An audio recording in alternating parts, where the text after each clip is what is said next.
हबीब तू तबीब हो अल्लाह तू दर्दन जी दवा।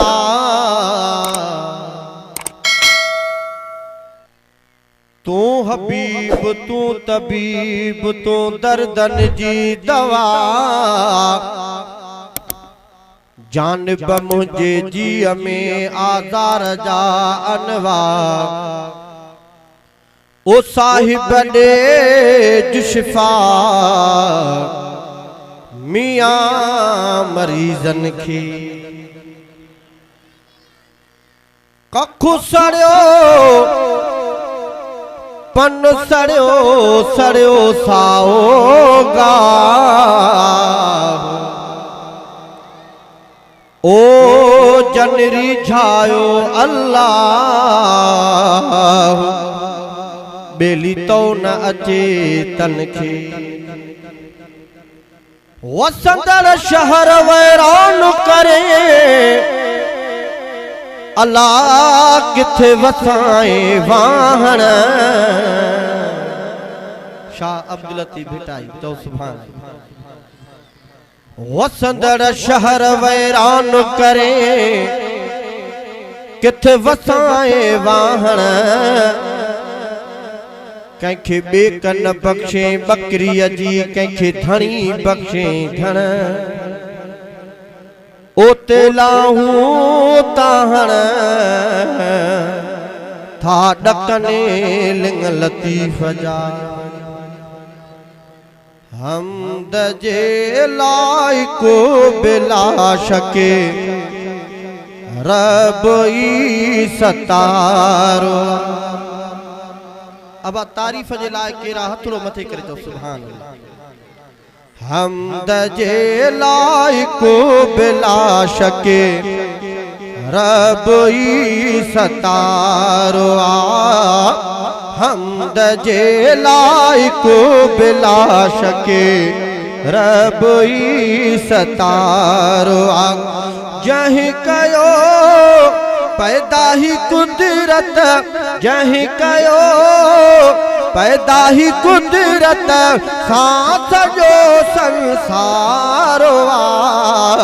हमद जे लाइको बिला शके रब ई सतारो। हमद जे लाइको बिला शके रब ई सतारो। जहीं कयो पैदा ही कुदरत सांस जो संसारो। हमद जे लाइको बिला शके रब ई सतारो। हमद जे लाइको बिला शके रब ई सतारो। जहीं कयो पैदा ही कुदरत सुभान अल्लाह यार हथ मथे करे तो सुभान अल्लाह। जहीं कयो पैदा ही कुदरत सांस जो संसारो। हमद जे लाइको बिला शके रब ई सतारो। हमद जे लाइको बिला शके रब ई सतारो। दिसो अदा जब लनी तेरा रिज़्क़ ही पहुँचाए थो। जबलन मथा झोपड़ा झोली किया झुलने। जबलन मथा झोपड़ा झोली किया झुलने। जन जो आसरो मिठे अल्लाह में से पत्थरन मंझ पलने। ओसे सदाई खुश हो जने जन आसन लाथी मिठे अल्लाह। दिसो अदा जब लनी तेरा रिज़्क़ ही पहुँचाए तो। दिसो अदा जब लनी तेरा रिज़्क़ ही पहुँचाए तो। समुद्र में मखलूक खे कादिर पयो हाराए तो सबक पाली दर सदाई। अब केर थो पाले है जीतन वलन के केर पे पाले सबक पाली दर सदाई।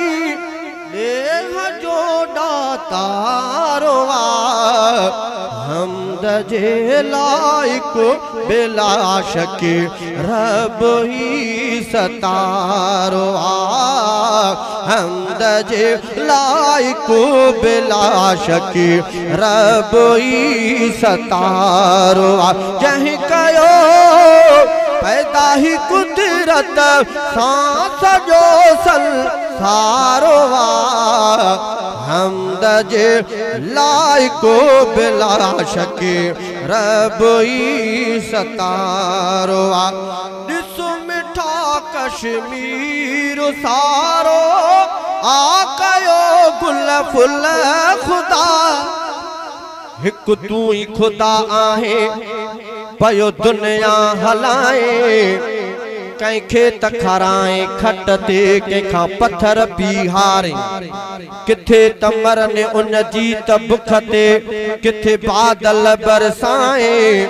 ओ सखी हाकिम अल्लाह बख्श खां चवाए शेर पंहिंजे शान जा। दिसो मिठा कश्मीर सारो आकयो गुल फुल खुदा। दिसो मिठा कश्मीर सारो आकयो गुल फुल खुदा। मुल्क आसर सब्ज ऐं बरसात भी मुंदते अदा आसदामो हम प्यारी ऐं गुलो गुलजारो हमद जे लायको बिलाश के रब ही सता।